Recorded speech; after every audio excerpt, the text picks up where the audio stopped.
অগ্রহায়ণে নতুন ধানের ঘ্রাণ শেষ হওয়ার আগেই হিমালয় কন্যা সর্ব উত্তরের জেলা পঞ্চগড়ে জেঁকে বসে শীত। কুয়াশা ঢাকা পথঘাট, বয়ে চলা উত্তরের হাওয়া, জবুথবু জীবন এই শীতকালে।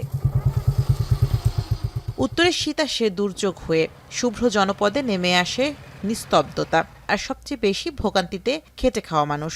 ভোরের জনপদে যখন মানুষ লেপকাথার উষ্ণতায় আশ্রয় নেয়, তখন দুমুঠো ভাতের সন্ধানে বেরিয়ে পড়েন অনেকেই। বরফ ঠান্ডা নদীর পানিতে নেমে বালু পাথর সংগ্রহের কঠিন লড়াই চলে তাদের।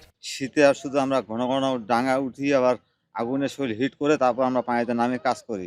মনে করো তো 6টায় লাভি, 6টা হাতে 4টা পর্যন্ত এইভাবে কাজ করিবা লাগে ঠান্ডার। দৈনিক আয় নির্ভর মানুষের এই লড়াই প্রকৃতির সাথে নিত্যদিনের। পৌষ আর মাঘ এলেই বেকার সময় পার করেন অসংখ্য মানুষ। এ সময় জমে ওঠে শাকসবজির আবাদ। কুয়াশা ভেদ করে মাঠে নেমে ঘাম ঝরান প্রান্তিক কৃষকরাও। এখানে বসে থাকি আর বাসায় যাই, কাম কাজ নাই, কি করে খাবো? মানুষ কাজ কাম নাই, ছেলে মেয়ে নাই, এভাবে ইট পাথর ভাঙে খাই।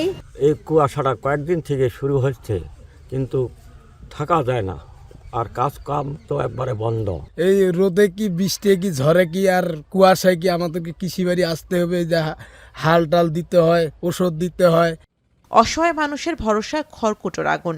সরকারি সহায়তা পৌঁছায় না অনেক ঘরেই, তাই পুরনো কাপড়ের দোকানগুলোতে বাড়ছে মানুষের ভিড়। এদিকে শৈত্যপ্রবাহ বাড়ায়, সাথে সাথে বাড়ছে ঠান্ডাজনিত রোগও। হাসপাতালেও বাড়ছে বাড়তি চাপ।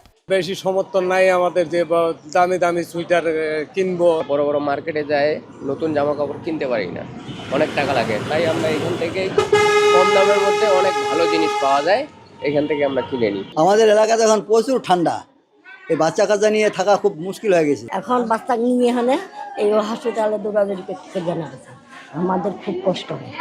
জেলায় সরকারিভাবে শীতবস্ত্র এসেছে মাত্র 16,000। সরকারের পাশাপাশি বেসরকারি প্রতিষ্ঠান ও বিত্তবানদের এগিয়ে আসার আহ্বান জেলা প্রশাসনের। দুর্যোগ ব্যবস্থাপনা অধিদপ্তর থেকে আমরা 30 লাখ টাকা পেয়েছিলাম, নগদ টাকা, এবং সেই টাকা দিয়ে 8,640 পিস আমরা কম্বল কিনেছি। এছাড়াও মাননীয় প্রধান উপদেষ্টার দপ্তর থেকে আরও 7,500 কম্বল পাওয়া গেছে। সীমান্ত এই জেলায় বর্তমানে সর্বনিম্ন তাপমাত্রা ওঠানামা করছে 9 থেকে 10 ডিগ্রি সেলসিয়াসের মধ্যে। পৌষ ও মাঘের এই 2 মাসে পঞ্চগড়কে দুর্যোগ এলাকা ঘোষণা করে বিশেষ সহায়তার দাবি স্থানীয়দের। এখন পঞ্চগড়।